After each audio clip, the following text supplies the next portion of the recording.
Assalamualaikum warahmatullahi wabarakatuh. Apa kabar anak-anak ustazah yang soleh dan soleha, siswa-siswi kelas 3A SDIT Harunia? Semoga selalu sehat dan juga semoga selalu semangat. Walaupun kita masih pada proses pembelajaran jarak jauh. Berdoa sama Allah anak-anak, semoga kejadian dan pandemi ini segera berlalu. Jadi kita bisa langsung tatap muka pembelajarannya ya. Sekarang pembahasan kita masih pada tema 1, subtema keempat tentang pertumbuhan dan perkembangan tumbuhan. Pembelajaran 1 dan juga 2. Nah, anak-anak, ada gambar tumbuhan seperti yang kalian lihat. Dalam tumbuhan itu ada bagian-bagiannya. Ada bunga, ada buah, ada biji, ada daun, ada batang, dan juga ada akar. Sekarang kita perhatikan terlebih dahulu tumbuhan, cara berkembang biaknya. Bagaimana cara berkembang biak tumbuhan? Yang pertama, dengan cara alami. Contohnya seperti tunas, biji, spora, dan juga umbi.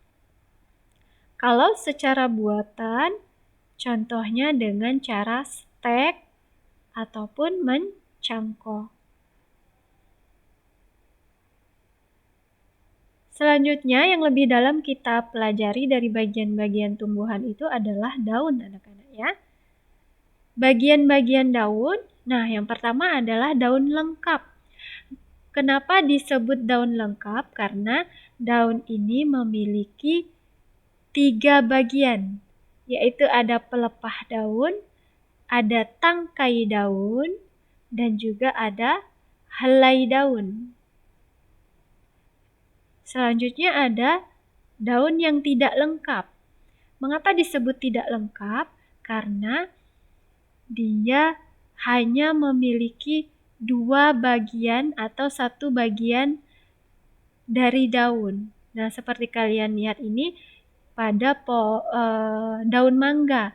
Daun mangga itu hanya ada tangkai daun dan juga helai daun.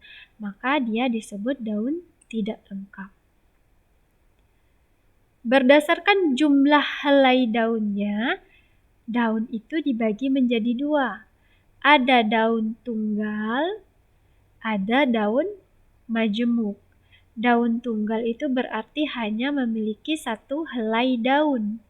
Sementara daun majemuk itu berarti dalam 1 daun itu terdapat beberapa helai daun. Nah, seperti ini contohnya ya, anak-anak ya. Pada daun putri malu. Jenis-jenis daun berdasarkan bentuknya. Yang pertama ada tulang daun menyirip. Contohnya pada buah jambu. Ini contoh tulang daun menyirip anak-anak ya, seperti ini. Kemudian ada tulang daun menjari. Contohnya adalah pada daun singkong. Seperti mirip jari kita anak-anak ya. Kemudian ada tulang daun sejajar. Nah, memanjang seperti ini. Contohnya pada daun tebu atau daun pohon jagung dan juga padi, anak-anak contoh lainnya. Kemudian ada tulang daun melengkung. Contohnya adalah pada daun sirih. Nah, ini daun sirih ya. Tulang daunnya melengkung. Nah, daun ini fungsinya adalah untuk fotosintesis atau pembuatan makanan pada tumbuhan. Seperti itu anak-anak ya. Sebagai penguapan air, kemudian sebagai pengeluaran air berupa tetesan air, dan juga sebagai alat pernapasan tumbuhan, yaitu pertukaran oksigen dan karbon dioksida. Nah, salah satu manfaat daun bagi manusia itu adalah sebagai bahan makanan. Daun yang dapat kita makan merupakan bagian tumbuhan yang disebut sayuran, yang banyak mengandung vitamin dan juga mineral. Nah, perlu kita ketahui anak-anak bagaimana sih proses fotosintesisnya. Jadi daun itu menyerap energi surya atau cahaya matahari, kemudian diproses di daun. Proses fotosintesisnya anak-anak ya. Kemudian pada daun itu dan juga dibantu oleh akar menyerap air dan mineral. Air dan mineralnya naik ke batang seperti itu dan mengeluarkan akhirnya proses fotosintesisnya mengeluarkan oksigen dan menyerap karbon dioksida. Seperti itu anak-anak ya. Jadi fotosintesis adalah proses pembuatan makanan pada daun. Bahan yang diperlukan ada air, ada gas, karbon dioksida. Fotosintesis ini dibantu oleh sinar matahari, air diserap oleh akar dari tanah, kemudian dikirim ke daun, gas karbon dioksida diambil dari udara, seperti itu.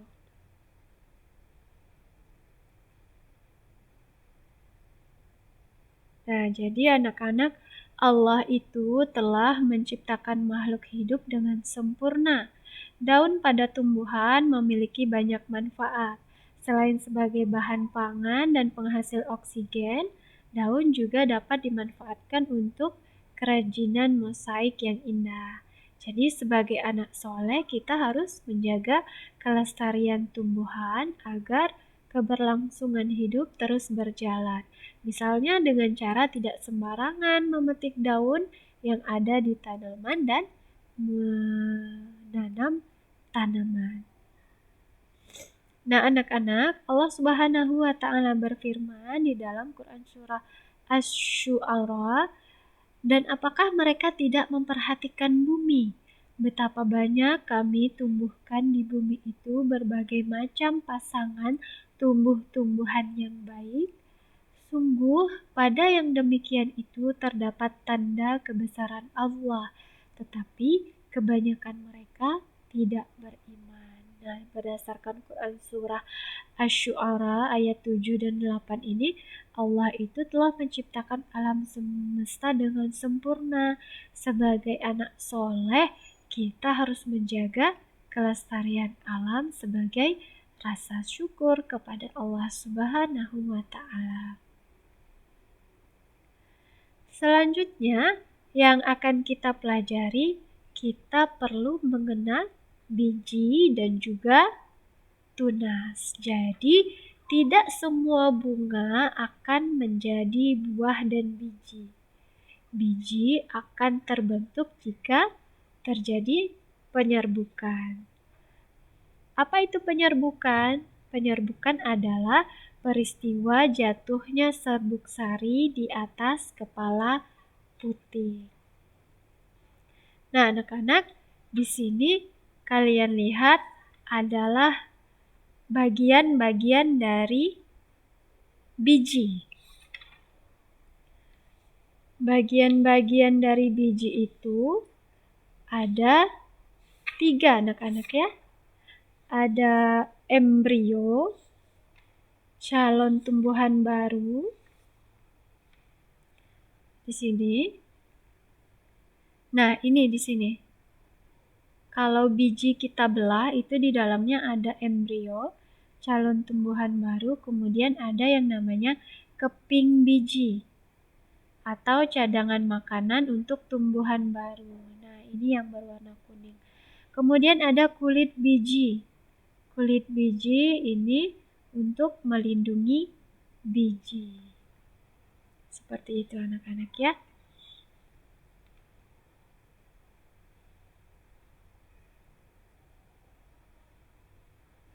Nah, bagaimana tahapan dari perkembangan biji ini? Biji ini akan menjadi tumbuhan baru. Nah, ketika ditanam, biji ini akan menjadi tumbuhan baru dan yang pertama kali tumbuh adalah akar. Akar dulu yang tumbuh. Yang kedua adalah tunas. Kemudian, ini tunasnya ya, mulai keluarkan. Selanjutnya adalah daun. Nah, akan keluar daun. Dan juga batang. Kemudian tumbuhan akan terus tumbuh. Nah, sini sudah berbentuk tumbuhan. Itulah bagaimana tahapan perkembangan biji. Selanjutnya adalah tunas. Tunas adalah tumbuhan baru atau anakan yang tumbuh dekat dengan induknya atau di bagian tubuh induknya. Misalnya buku, batang induk, di ketiak daun, batang kayu yang ditebang, dan lain-lain. Nah, tunas ini tumbuh dari batang yang terdapat di dalam tanah. Sekarang kalian lihat ada gambar cocor bebek. Nah, pada tumbuhan cocor bebek ini, tunas tumbuh di daun induknya. Nah, di sini ya, ini adalah bakal dari tumbuhan baru cocor bebek. Kemudian ada pohon pisang dan juga bambu. Pada pohon pisang dan bambu ini, tunas muda menjadi tumbuhan baru dan tumbuh di sekitar induknya, sehingga terbentuklah rumpun.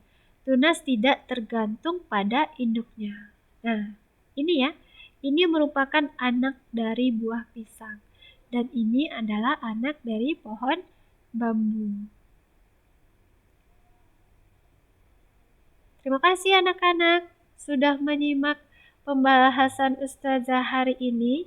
Yang sudah kita bahas adalah tentang daun, tunas, dan juga biji.